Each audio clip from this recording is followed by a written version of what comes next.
నోటీసులు వస్తాయి. అంటే ఆల్రెడీ ముసాయిదా లిస్టులో ఉన్న వాళ్ళకి కూడా మళ్ళీ నోటీసులు వస్తాయి. సో మీ అనుమానాలు ఏంటి? ఆల్రెడీ నేను పీసీసీ చీఫ్ అనడం ఏంటి? అక్కడ మిగతా రాష్ట్రాలు జరిగినట్టు తెలంగాణలో కూడా ఏదో కుట్ర జరుగుతోంది అని. సార్ ప్రధానంగా ఇప్పుడు ఏదైతే హైదరాబాద్ సంబంధించి సార్, హైదరాబాద్ లో కేసీఆర్ ముఖ్యమంత్రి 2014 అయిన తర్వాత హైదరాబాద్ లో గెలిచింది జిహెచ్ఎంసీ పరిధిలో 2 మాత్రమే బీఆర్ఎస్ పార్టీ గెలిచింది. కనకారెడ్డి గారు మల్కాయ నుంచి, ఇక్కడ పద్మారావు గౌడ్ గారు సికింద్రాబాద్ నుంచి గెలిచారు. గెలిచిన తర్వాత 2015 ఎలక్షన్ల జిహెచ్ఎంసీ ఎలక్షన్ల ముందు కేసీఆర్ జిల్లాల నుంచి దాదాపు 40 లక్షల మందిని హైదరాబాద్ లో దొంగ ఓట్లు నమోదు చేయించిన మాట వాస్తవం. దాని ద్వారానే 2015లో 99 కార్పొరేట్లు బీఆర్ఎస్ పార్టీ గెలిచింది. ఆ ఓటు కూడా ఇప్పుడు ఇల్లు జమైంది. దాంతో హైదరాబాద్ లో ఎక్కువ ఉన్నట్టు కనపడతా ఉంది. అదే కాకుండా కేసీఆర్ ఏం చెప్పిండు, అసలు తెలంగాణ రాష్ట్రంలో వలసలే లేవని చెప్పిండు. వలసలకు సంబంధించి ఎంతమంది రోజు చెప్పేసి ఎలక్షన్ కమిషన్ ఇప్పుడు చెప్పగానే చెప్పింది, వలసపోయిన వాళ్ళు తెలంగాణ రాష్ట్రం నుంచి వెనుకకు వస్తా ఉన్నారు. కేసీఆర్ అభివృద్ధిని డెవలప్మెంట్ చూసి అని చెప్పి కేసీఆర్ 2018లో అధికారానికి వస్తానికి కోసం అది ఉపయోగపడింది. పాలమూరు నుంచి కావచ్చు, నిజామాబాద్ నుంచి కావచ్చు, కరీంనగర్ నుంచి కావచ్చు, మొత్తం వలసపోయి తెలంగాణ డెవలప్మెంట్ చూసి చాలా పెద్ద ఎత్తున వచ్చినని చెప్పారు.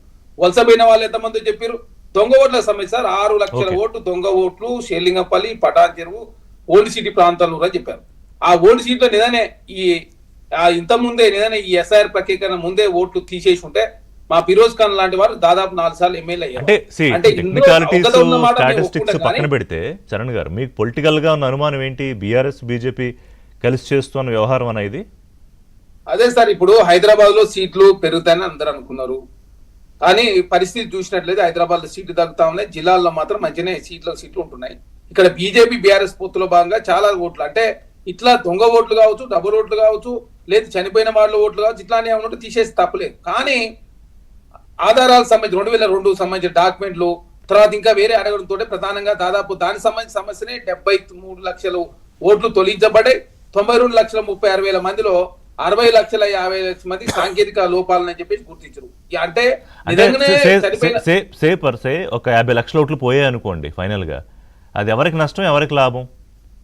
సార్ మాకు కాంగ్రెస్ పార్టీ గుర్తుపెట్టుకోండి సార్, ఇంకా బీజేపీ మేము అడ్డుకున్న దేశంలో చాలా రాష్ట్రాల్లో చాలా ప్రభుత్వాలు అడ్డుకున్నా కూడా వాళ్ళు ఆగింది లేదు. ఎస్ఐఆర్ ప్రక్రియ కొనసాగించి ముందుకు పోయారు.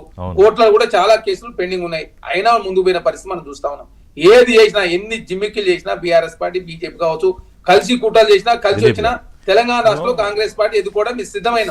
కాకపోతే తెలంగాణ రాష్ట్రంలో కాంగ్రెస్ పార్టీ మిగతా రాష్ట్రాల్లో జరిగిన విధంగా తెలంగాణ రాష్ట్రంలో జరగకుండా రాష్ట్ర ప్రభుత్వం తరఫున కావచ్చు, కాంగ్రెస్ పార్టీ తరఫున కావచ్చు అలర్ట్ అయి తెలంగాణ రాష్ట్రంలో ఓట్లను పోకుండా నిర్వహించే ప్రయత్నంలో భారతీయ జనతా పార్టీ చేసే ప్రక్రియ కాదు, అది ఎన్నికల సంఘం చేస్తున్న ప్రక్రియ కనుక మీరు ఎస్ఐఆర్ ప్రక్రియ పారదర్శకంగా జరుగుతుంది.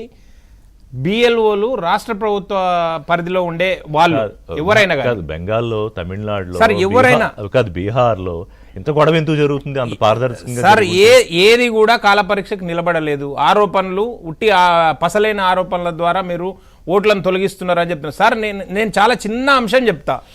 బిఎల్ఏలు బిఎల్ఓలు ఉంటారు సార్. బిఎల్ఏలు పార్టీకి సంబంధించిన వాళ్ళు, బిఎల్ఓలు రాష్ట్ర ప్రభుత్వ అధికారానికి సంబంధించిన వాళ్ళు. ఎవరు ఉంటారు సార్ బిఎల్ఓలు? ఆ రాష్ట్ర పరిధిలో ఉండే అధికార పార్టీయే కదా. వెస్ట్ బెంగాల్లో ఎవరున్నారు? మమతా బెనర్జీ గారు ఉన్నారు. బిఎల్ఓలు భారతీయ జనతా పార్టీ చెప్పినట్టు ఎందుకు వింటారు? బిఎల్ఏలు పార్టీ యంత్రాంగం అంత పటిష్టంగా ఉన్నప్పుడు బిఎల్ఏలు పార్టీలు చెప్పినట్టే వింటారు కదా. మేము మా పార్టీ బిఎల్ఏ ఉంటాడు, ఆ బూత్లో బిఎల్ఏను నియమిస్తాం. మేము 1200 ఓట్లు ఉంటాయి సార్, ఎక్కువ ఓట్లు ఉండవు, లక్షలు అని చెప్పి మనం మొత్తము సెంట్రలైజ్ చేసి మాట్లాడుతున్నాం. కానీ ఒక బిఎల్ఏ పరిధిలో వచ్చే ఓట్లు 1200 ఓట్లకు మించవు. స్టేట్ యూనిట్ గా తీసుకున్నాం. నేను అదే చెప్తున్నా సార్. ఒక బిఎల్ఏ మా పార్టీకి సంబంధించి ప్రతి బూత్ లో బిఎల్ఏ ఉన్నాడు, ఆ బూత్ లో 1200 ఓట్లకు మించి ఉండవు. ఆ 1200 ఓట్లు కాపాడాల్సిన బాధ్యత ఆ పార్టీకి సంబంధించిన బిఎల్ఏకి ఉందా లేదా? మేము చేసుకుంటున్నాం సార్, అది ఆ ప్రక్రియ చేసుకుంటున్నాము. డబుల్ ఓట్లు ఉన్న దగ్గర తొలగిస్తున్నాము, చనిపోయిన వాళ్ళని తొలగిస్తున్నాము, షిఫ్ట్ అయిన వాళ్ళని తొలగిస్తున్నాము, దొంగ ఓట్లుగా నమోదైన డబుల్ ఓట్ల వాళ్ళని తొలగిస్తున్నాము. దాంట్లో నష్టమేముంది? లేదు. ఇంకా కావాలనుకుంటే ఫామ్ 6 అనేది ఉంది, డిలిషన్స్ ఉన్నాయి, ఆడిషన్స్ ఉన్నాయి. సిస్టము ఎన్నికల కమిషన్ చాలా స్పష్టంగా చెప్పింది, ఎవరి ఓటు పోదు, జెన్యూన్ గా ఉన్న ఓటు పోదు. ఇప్పుడు చరణ్ కౌశిక్ గారు కూడా అదే చెప్తా ఉన్నారు, అక్కడ ఓట్లు ఇక్కడ తెచ్చిర్రు. ఇప్పుడు సార్ నా ఓటు, నేను హైదరాబాద్ లో ఓటర్గా నమోదయ్యింటి, ఇంతకు ముందు ఊర్లో మా గ్రామంలో నారకనంలో ఓటర్గా నమోదైన సందర్భం చూసినాము. ఇప్పుడు ఎస్ఐఆర్ ప్రక్రియ వచ్చింది కాబట్టి 2 దగ్గరలో ఓటు ఉండే అవకాశం లేదు కనుక నేచురల్ గా ఓట్లు తగ్గుతాయి. ఓకే, చూద్దాం. కనుక అంటే కాదు, మేమేమంటారంటే కాదు, దీంట్లో final గా పని కట్టుకొని ఎవరైతే జెన్యూన్ ఓటర్లు ఉన్నారో వారు ఓటరే ఈయన కాంగ్రెస్ పార్టీకి ఈయన బీజేపీ పార్టీకి అని చెప్పి ఎవరు గుర్తిస్తారు, ఎట్లా గుర్తిస్తారు, ఎట్లా ఓట్లు తొలగిస్తారు? దానికి కూడా ప్రక్రియ ఉంది అండి. ఇప్పుడు టైం సరిపోదు మాట్లాడడానికి. ఎనీవే చూద్దాం ఫైనల్ గా ఎన్ని ఓట్లు పోతాయి చూసిన తర్వాత మళ్ళీ ఒకసారి దీని మీద మాట్లాడదాం. థ్యాంక్ యూ దిలీప్ గారు, చరణ్ గారు, సత్యం గారు. ఇది వాటి బ్రేక్ఫాస్ట్ న్యూస్. అప్డేట్స్ కోసం కీప్ వాచింగ్ ఏబిఎన్. అంతా